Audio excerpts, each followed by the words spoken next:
these are two guys that have worked with a lot of farms, and if there's anything that you've seen on your farm or in your greenhouse that you have not understood, this is a great opportunity to. Heather? So what about the farms that are, you know, taking down their hoop house every year and moving it, and so they're not amending it like the other hoop houses? What's your recommendation to them for soil testing? And Well, the hard part is that middle ground. So you first start, it's still field soil. You know, do a field soil test. but you don't get the nitrate values. Right, You still but- want to know the nitrates, right? So UMaine has this modified high tunnel test package, where it's a field soil test plus nitrate and salts. Oh, okay. So I would go. You'd do something like that. But it's not the media. Right. You know, and it has been interesting for me to actually do both tests. Again, so if you want to splurge and spend $30 Yeah. on this $20,000 crop, you could have both tests in front of you and work with that. But that's the hard range where. So, and the other thing is, you read those saturated media tests and say only use if you have at least 20 to 50% organic. Well, Right. the thing about potting soils, it still works for less, but it is hard. I will also say, people that sell greenhouses, like Ed Chris and Bludger's Farms, are really concerned about movable houses, about them blowing away in the wind, and they're not properly anchored. And the other thing I see is, boy, you have all this infrastructure. So it's one thing, a loosey-goosey high tunnel, you got some greens in the bed, but for tomatoes, you start to put in, horizontal air bubble fans, ground heat for the, you can't move that thing realistically. So the movability is really a function of what crops are going to be in there. And are you just trying to juice your field tomatoes with some extra growing time and some extra quality, or are you trying to have tomatoes, by the 1st of June out of the greenhouse? So with a lot of infrastructure, you can't move them. And I'm not convinced. I'm not convinced about the moving part. So. Well, we move ours every year, and we have for 5 years, and never had an issue. We live in one of the windiest places in the state of Vermont. But I guess we're not trying to get June 1st tomatoes, but we still get July 4th tomatoes without any additional heat or anything. And part of our concern is diseases. We don't worry about airflow because we've got so much wind that it doesn't matter. But I was just curious because we still are concerned about nutrient availability for the tomatoes, and you're still getting these humongous plants. Our yields are very similar to what you're showing there without, What are you amending with? Well, I mean, we're on high fertility soils to begin with because we're on an old dairy farm. So we haven't really been concerned about phosphorus or potassium or calcium based on soil tests. But for nitrogen, we've been using Pro Booster, just right in the hoop house, and some low amendments of poultry manure, and we're getting really good yields. But again, that's what we're doing. We're not like there's no rocket one thing I say, science behind it. you get some data. Why wouldn't you want to know? Yeah. It may be, hey, I'm pretty close to the good, but often I will see on these tests, there are one or two things that are just way out of whack. I say, wow, there's I thought I had a lot of potassium, and now I don't. So you find out. But I don't think there's a lot of people in crisis. There's a modest yield reduction, and the whole interaction with the insects and the diseases and the moving. And I don't know, we're starting to see more canker. So I don't know if it's any good if you pull that thing over there and all that canker-infested soil is here. Does it matter? Was it going to blow and you walk and stuff? More studies. Yeah, I'm not sold on movable tunnels either. It's I just throw it out there as this is one thing to think about. Is there's many ways to rotate soil. You can do it in place. You do it with crops. You can do it with cover crops. You can, in a sense, do it by fallowing it and taking off the plastic, or you can. There's all kinds of ways to do it. There's also movable tunnels, and then there's movable tunnels. So I work with some people that moving a tunnel is a major task. It's not on a system to slide up and down or anything like that. It's disassembling it, reassembling it, and those tend to be a little bit more solid than the ones that are on rails. That one I showed you, that thing has jumped its tractor twice, at least that I know. And the other thing for disease management, these really big houses with high clearance, and that one had a ridge vent. I mean, there's nothing like it to pull all that dirty humid air out all the time. So yesterday people asked about leaf mold and powder. You don't see that in these kind of houses, but you can't do that in a little high tunnel. So it's all trade-offs, and I think a lot of it is driven by when is your market peaking, and do you need to get the tomatoes early, and do you have a lot of disease pressure? What crops would you recommend in tunnels after tomatoes, and which ones would you stay away from? After this kind of a thing, where you tend to grow a long part of the season, you have a lot of investment, I recommend nothing. That's why how they're breaking their rotation is to not have a crop. So you have bare ground, you get all the residue out of there, the plant as fast as you can before insects drop down and overwinter build up. And then essentially there's nothing for them to eat in there. And you know, there's some freezing, but the big thing is warm them up, make them moist and wet in the spring. Anything there emerges, there's nothing to eat. There's nothing to survive on. And when you do have a little weed and people are using, they're actually tending to, they have some thrips. They're using marigolds as trap crops. So you can put a couple of marigolds in pots and then all the thrips in that house go to those. If you had your tomatoes in there, now you'd have dispersed them on the crop early and you'd be in trouble. Now I think which cover crops would be suppressive, that would be another option. I'm leery of green matter in general. I was thinking more of sale crops. Yeah, well, we've seen people that have packed these tomato houses and then gone right to lettuce. They're the ones that have aphid problems and stuff, that things tend to really build up. So you have to have, I don't know what the time is, but you've got to break the crop cycle for some period of time. Judson probably knows more about it. Well, it's what we're working on right now, is trying to figure that out. Is what's the best summer crop to winter crop? If you are going to do that, what is the best way to go?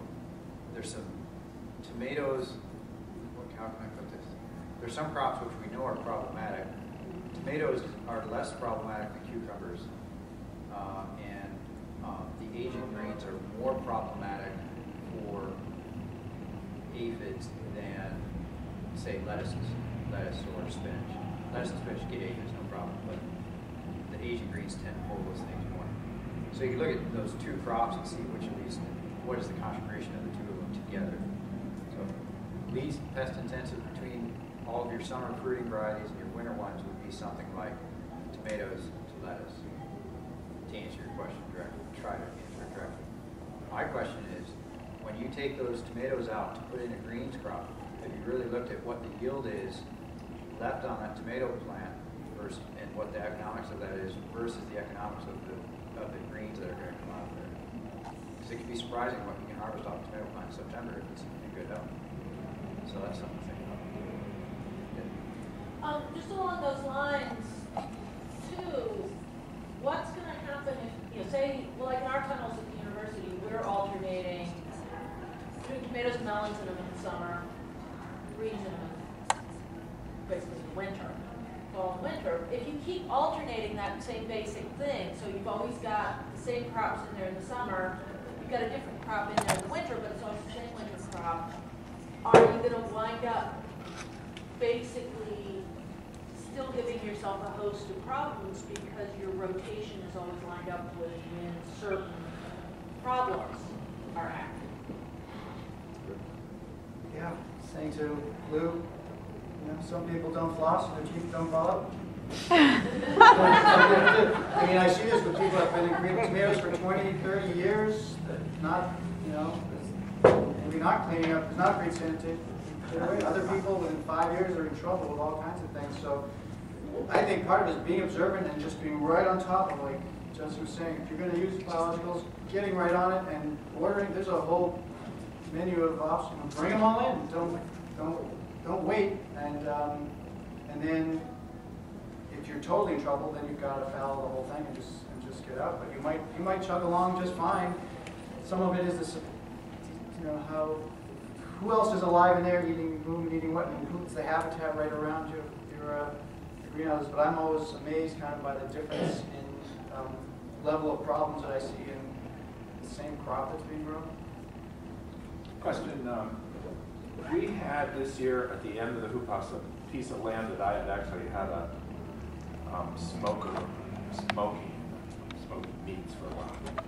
And that tomato plant that was in that spot didn't do very well. It looked beautiful, but the yield was low. And these were cherry tomatoes, Smarter, one of the better cherry tomatoes. And the girls that picked tomatoes said, you have to understand or go taste those tomatoes compared to the ones that was beautiful. The ones that had low yield were way sweeter, way better than honey. Now, so I'm wondering, everything we do is measured on yield. Is there a connection between yield and quality? Can you have too much yield and sacrifice the quality of tomato? Is my question.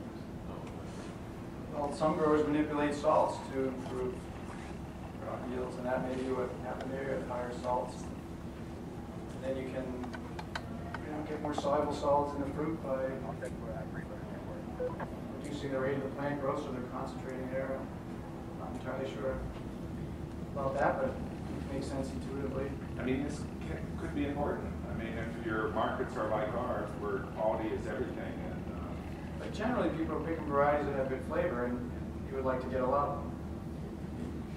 But if they don't have good flavor, You shouldn't have grown to begin with. there you go. you can't make up. I would be surprised if there's some connection.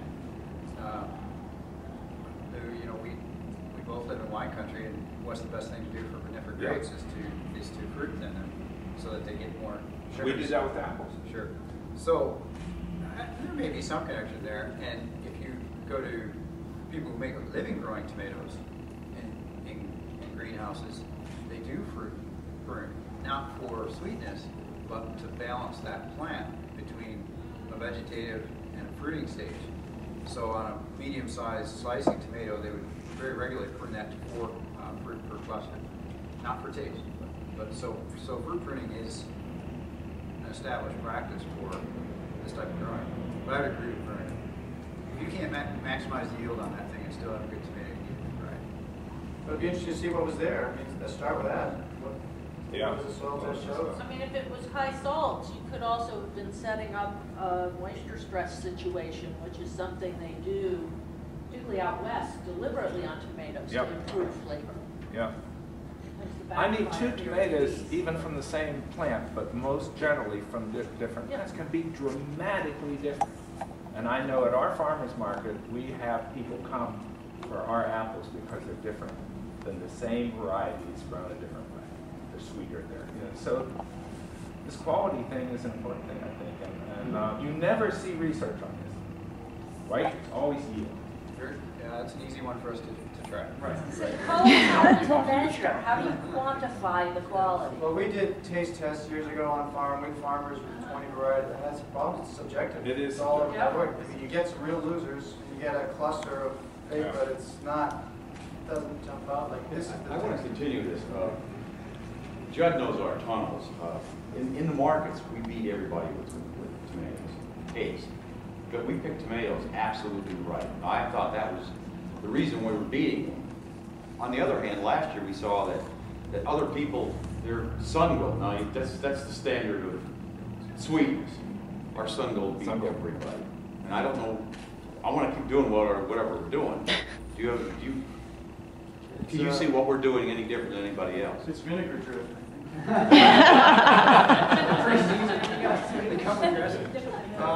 What are you doing differently? This is getting very personal. But, it's a funny thing, and I'm sure Vern goes through it. People want to know how someone else does something. How do I rate next to compared to this farmer? So my observations of what you do differently there than some of your competitors do, I think you baby the fruit, and you do pick it very right, and you baby it all the way to market, all the way to the customer's hand, and the thing is very soft. So you pick your fruit right than most people I know. And do you run your houses dry? No. Well, I guess we probably don't run them. I don't know if I would agree with that. I would say your tunnels are probably drier than ours. Is that right? I think last year I made a mistake and I got mad at Sue. I left it on all night and they all split the next Was day. the mistake was the mistake was getting mad at Sue or leaving out? There was both two mistakes.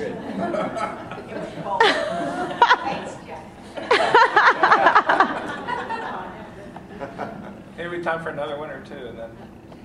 Where you said something briefly about you don't like to put a green like covering after tomato.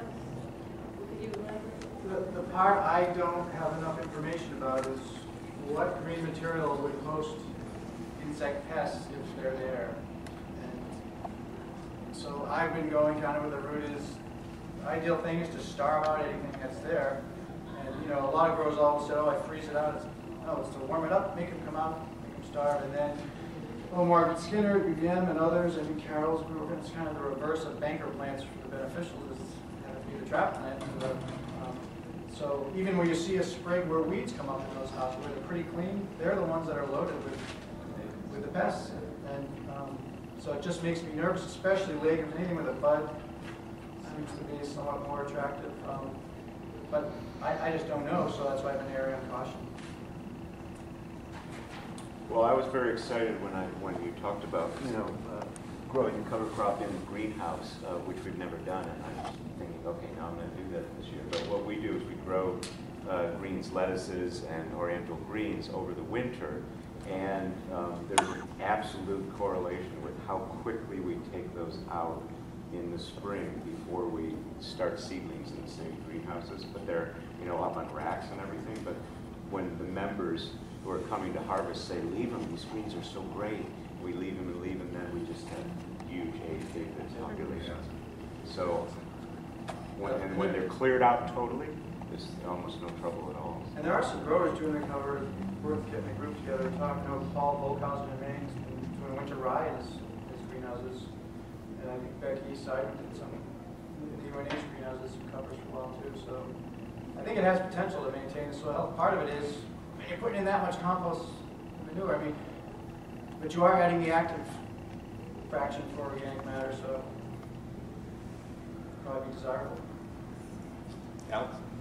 Yeah, I talked at the high school meetings in Ulster, not Ulster, yeah, Ulster. And I don't think there were any reasons over there.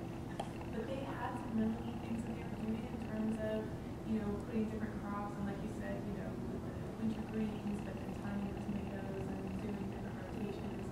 That it may be right for cross fertilization to have some people attend that meeting and share ideas back and forth.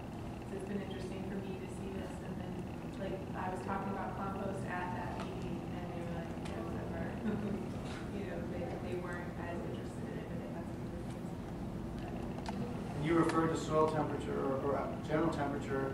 This whole thing of what is the soil temperature and the pest pressure is also fascinating. What is it, Laughingstock Farm in Maine? They grew up for the winter and they have ground heat. And they were saying, there's a threshold there. If you get above 45, then you have all kinds of, you push the aphids and the others. So, the cold is a protection, even though it could make your crops grow more, but pay the price. So.